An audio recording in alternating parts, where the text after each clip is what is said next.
Hi, Ellie Kildunne. Thank you very much for coming on the Kickback today and joining us at talkSPORT. I mean, what a lovely day to be here at the Oval, hosted by ECB. It's not Gorgeous. too bad. It was predicted thunderstorms, and now the sun is shining, and I kind of wanted to stay out here all day. Can't complain. No. Before we get into it as well, a little bit of research told me you're from West Yorkshire. Yes. I was born in Leeds. Oh, and, cool. Do you miss it at all? I miss my mum and dad's, and I miss the silence and green space, but I can always go up and visit, and I like having the contrast as well. Yeah, I'm the same. I've lived here about 3 years now, and I miss my parents, I miss my family, and I do miss the peace and quiet because I was very rural. But yeah. So we're here today to do a little bit of a preview on the Women's Rugby World Cup. Obviously, home tournament as well. How are you feeling for that? Yeah, very, very excited. I feel like it's all that people have been talking about since the last World Cup. We've had a lot of milestones between then and now, major tournaments with the Six Nations and WXV and obviously our domestic season as well. But yeah, I'm excited. We're in off-season at the moment and we start our pre-season come June. And I'm just excited to get into it. I don't want the time to pass though, because it's a really special time, and I've got to soak in this opportunity and the journey that we're on right now, because it will pass. But I'm excited for what's to come. Yeah, absolutely. Like blink and you miss it and it's over. Exactly that. But what do you think it's going to do for kind of the visibility of women's rugby in this country? We saw with the Euros, obviously in 2022, a home win there, what that did to propel women's football forwards. Are you hoping for like a similar result here? Definitely. I mean, everyone wants the visibility to grow in their sports, and for me it's for women's sports in general. I want it to be accelerated, and that's the opportunity that we've got across the board with the women's sports teams that have got major tournaments. I was massively inspired by the Lionesses and what they were able to do after the Euros, and I do definitely think that we've got a similar opportunity. However, it is a completely different sport, and I think we will probably exceed the imagination what will come from this. But I'm not thinking about that, if I'm honest. It's hard to answer the question because it's not what I'm thinking about. I'm thinking about the right now, getting my off time done right, going into pre-season, get my body in the right place, make sure that the team's in the right place, and if that happens, that happens. That's a byproduct, but it is eye-opening when you meet people and they're so inspired by what you do, but it's not something that you think of first off. You mentioned it's a big summer all round for women's sport. Like, what else are you kind of, if you will have any free time, what are you looking forward to watching? Well, since meeting the girls today, I'm definitely keen to watch both the football and the cricket. I've not watched as much cricket in the past. I've watched a lot of football and like going to the women's games as well, and I'm just excited to be able to click on the TV and see women playing sport and making that the major thing. Because everyone gets behind a major tournament. It doesn't matter on your gender. It doesn't matter on the sport. People just like being able to click on the TV, and I gain a lot of inspiration from watching people be passionate about it. It doesn't matter if it's a man or a woman, being passionate about something, because I know the hard work that gets put into it, and I can also relate emotionally and be on the roller coaster with them, even though it's not me playing, because I know what it takes to be in that position. I know the journey or a similar journey what they've been on, and I could become very invested, and I'm looking forward to that. And you've mentioned like the visibility there and everything. That's so important to have, and inspiring like the next generation. Like, what does it mean to you to be that role model that they switch on the TV and they see and maybe want to be a professional rugby player?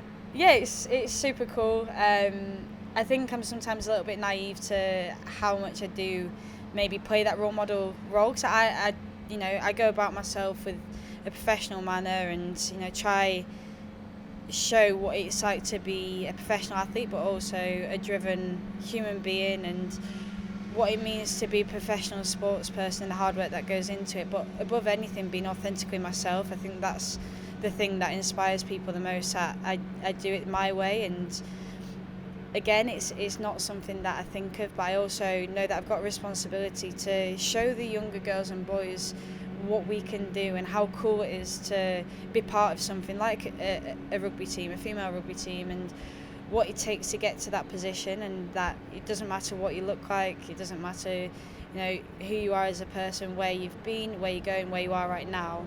Everyone's got the ability to do something special, and everyone's got a superpower. You've just got to find a way of using it, and that's something that I feel really proud of, being in that position to show that. I love that so much. Did you have any of those like role models growing up? Who was it that you were kind of looking up to? I didn't necessarily have a role model in particular. I watched a lot of football growing up and like watching Steven Gerrard and Fernando Torres, but I was never really glued onto a certain role model itself. I didn't actually watch that much rugby growing up. I didn't grow up in a rugby household. So I guess, I think people often think that you've got to have someone that you look up to, but I played it because I absolutely loved it.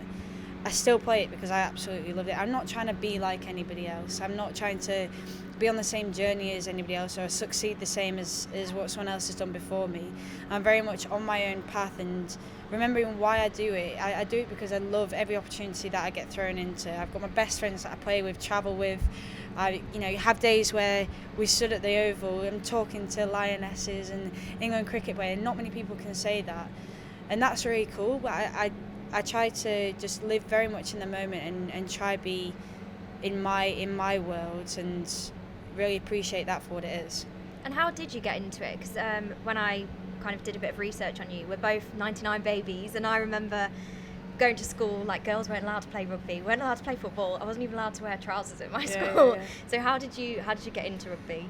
My neighbours were going down to training once, and I lived again in quite a rural area like yourself, and playing out with two of the boys and my brother, and they had rugby training to go to, and there wasn't many games that I could think of on my own. I loved playing out, but you can't really play football on your own. You can't really play. I didn't play rugby at that time. You can't pass and throw a tennis ball because no one's going to catch it. So I ended up going down to the session with them and absolutely loved it from that point. I was about 6 years old, played with the boys till I was about 13.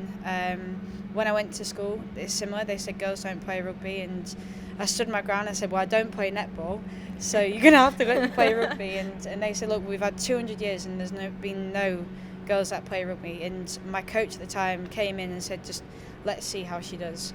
So they said, fine, she go in the B team. And I scored 3 tries on my debut at the time. And they went right straight up into the A team. So it's just about not seeing a barrier as a barrier. It's just something that you've got to learn to step over and then don't look back at it. And that's something that I've lived my life doing. But I hope that with the opportunity that we've got, we can teach young girls and boys that a barrier is something like in the imagination. It's not actually there, and you've just got to find your way of getting through it. It's not going to be like other people, but it's not something that's going to stop you. If you want to do something, you truly believe that you're going to do something, there's nothing saying that you can't do it. People's mouths will say something, but that is in the imagination. That's not something physical, and that's what we've got to show the world, that we're here to speak loudly, we're here to shout about women's sport. We're not going to whisper anymore. And that's the opportunity we've got with the summer ahead of us. Yeah, I love that. I mean, I feel like you should have your own little motivational podcast. I would listen to that. I would listen to that all day. I just had a couple quick-fire questions just to get to know you a bit better for our listeners. So, top 3 non-negotiables in your kit bag? My camera, my a spare pair of boots, and my grip socks. Do you have a lucky charm that you take with you to matches?